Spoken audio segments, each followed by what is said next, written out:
Hey, I'm Ryan Curran, and this is my assignment for Kinesiology 353, week number 7. We're almost through. This is part 2 to this week's assignment. So we're going to be going over some exercises for both preventative and rehab workouts for somebody to both avoid and rehab from shoulder dislocation.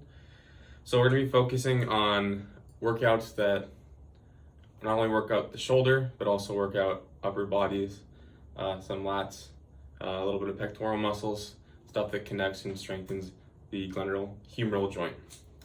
So the first exercise we're going to do, the first set of exercises we're going to be doing will be preventative exercises. And I've gone back and forth with what I think would be good, but we would start with an incline push-up. And we'd be doing 5 sets of 4 repetitions, only 2 times a week. So on an incline push-up, we would start at a level that's not on the ground. I have a bench right here that's about 2 feet off the ground. For me, that's good to start with. For someone else who's less advanced, they might want to start on a higher bench, or actually even against a wall. If you're doing a wall push-up, you kind of want to assess it depending on who you're working with. So you would start bench push up, incline, and you want to make sure as you're getting set up that your back is straight. You want to make sure that your head is not too far over the bench and that your head is not too far back behind the bench that way.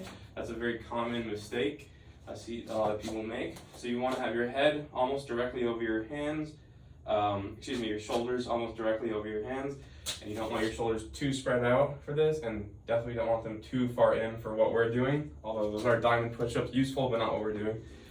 So we want to go a little bit further than shoulder length apart, back straight, and we're going to go full motion down, stop when your chest touches the bench, push back up, full motion down, touch the bench, back up, and we repeat that 5 sets, 4 repetitions. And we would work from that. From that, we would move the bench, or if we had more room, we would just switch to the other side, either one. And we go on the floor, and we would do just regular basic push-ups. And it would all generally be the same rules, same stuff to watch out for. Same setup when you go down. You want to make sure your shoulders are over your hands. You don't want it to be here or here. You want your back to be as straight as possible. And as you go down, you want to get as close to the ground as you can, push back up. Another big thing to watch out for is to not be speeding through this, doing it too quickly. When people do push-ups a lot, they want to do quick motions like this. And 1, that's a good way to injure yourself. And 2, it's actually more constructive to be steadying yourself out and doing big, medium to slow motions like that. And we would do the same thing, 5 sets, 4 reps, 2 times a week. And then we'll be moving on from there, which is our first preventative exercise, to our next set of preventative exercises. And we're going to start with 1-armed rows, which is a favorite exercise of mine. So we grab a weight that we're comfortable with, but it's going to make us work a bit because these aren't exercises we're doing a bunch of times during the week. They're not rehabilitation exercises. So I'm grabbing a 20-pound weight right here. And setting up for this is very important. We want to have one arm below our head, straight down onto the bench. We want to do our best to keep our back straight. Our opposing leg from the hands doing the workout should also be pretty straight. And you can have a slight bend at the knee. You can't really go straight with this, it'd be a little awkward. Slight bend at the knee just to kind of hold yourself up. Want to reach down here, flatten the weight, arms straight. And as you're pulling back up, you want to make sure the elbow bends, but your arm is not abducting or going away from your body. You want to make sure you're pulling up and it's going back. Another important thing too that people make a lot of mistakes with is when they go up, they stop here at the matching their back. You actually want to go up a little bit further so you can feel that pressure back here in your shoulder blade working and condensing and pressing. And you want to feel a squeeze right here all the way up.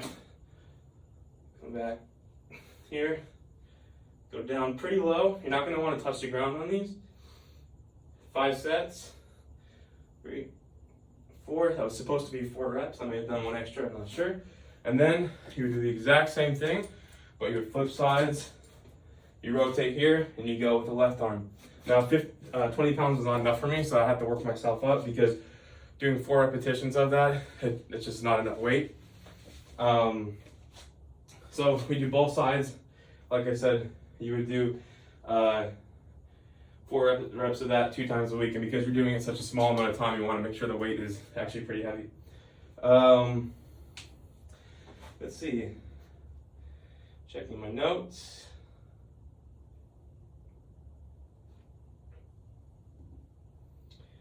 So we're going to move on to the rehabilitation exercises. And we're going to start with the internal rotation, internal shoulder rotation with a band. So pretty much what you're going to do is you're going to grab one of these weight bands. You can put 2, you can just fold it around a, actually even do it on a doorknob. This works out perfectly. You're going to come here and you're going to stand with your arm, your elbow at a 90-degree angle. And something that's important with this exercise is the arm that's doing the internal rotation. You don't want it to be back too far because that blocks your body. And you don't want it to be forward too far because then you're putting too much strain on your elbow and your shoulder. You want to have it not directly lined up with your body because it actually can block you from internally rotating, or at least my belly is right now. You want to have it just a little bit forward, enough so that you can get your arm flush with your chest and the rest of your body. So I'd come here and line up, make sure my feet are about shoulder width apart, maybe a little bit more if that's what you're comfortable with.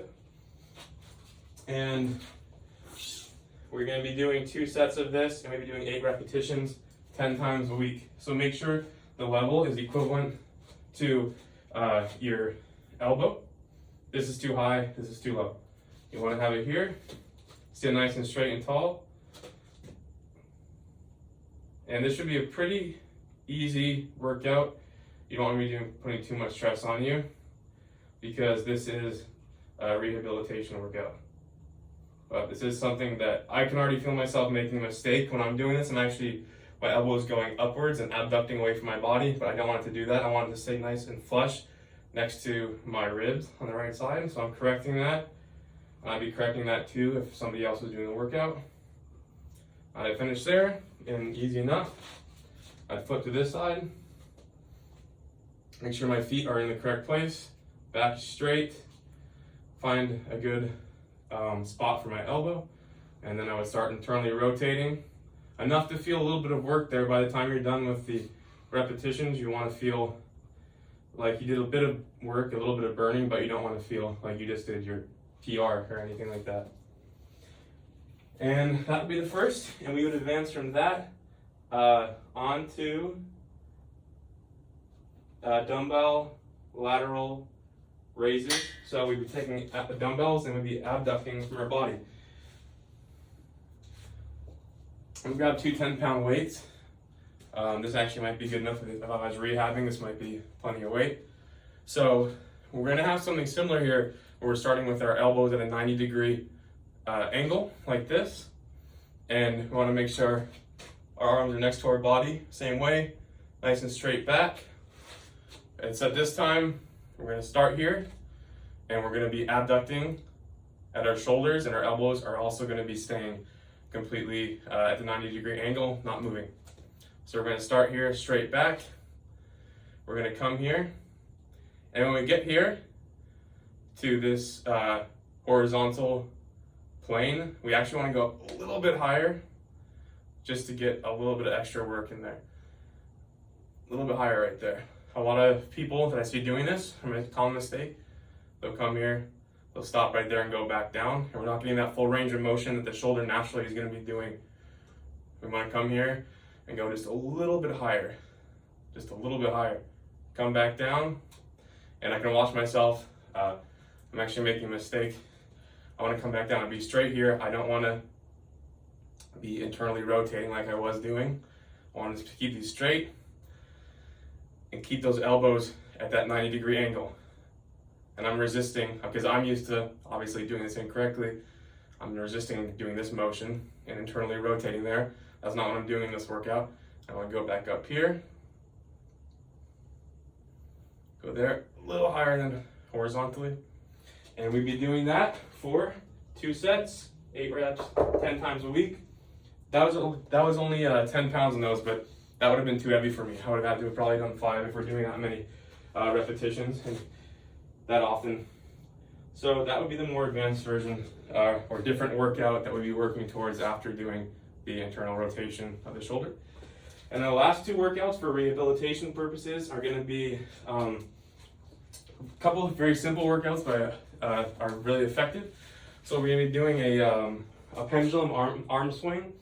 So this one is, you can do it in standing motion, or sorry, a standing form, or you can bring the bench back, and you can actually go back into that form that we were doing before for the one-armed rows. And you're just gonna get in a comfortable position, back straight, drop your shoulder, and you're gonna start to rotate. And you wanna rotate clockwise. And you're gonna do that for about 90 seconds, and then you rotate counterclockwise. And you're gonna do the same thing. You're gonna switch arms. Even if you have one arm that's injured, you wanna keep them working about the same. For something like that, especially keeping them loosened up. And if that isn't working well enough, or if you're just not getting enough of a workout where you feel like you can advance a little bit more, you can just go to shoulder circles and do that for about a minute, and that will definitely start to get you burning for sure.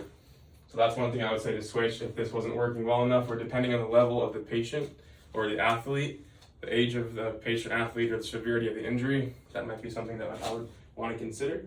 And then I would move from that to a barbell shrug or a dumbbell shrug. But I have a barbell here set up. Barbell shrug, it's pretty much exactly what it sounds like. Feet shoulder width apart, maybe a little bit wider if you want. And you want to make sure your elbows are not bent at all. You're not doing this. You're literally just standing straight, nice and tall, and you're shrugging your shoulders. Shrugging the shoulders.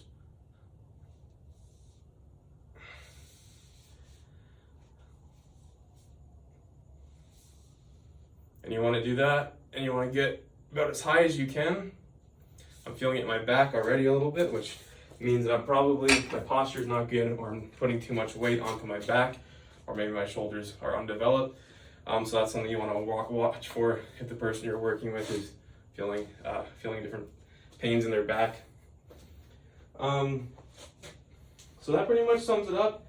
That would be the entire workout that I would be going through for rehab and for preventative exercises. I went over some of the common faults and proper execution as you're doing the workout. And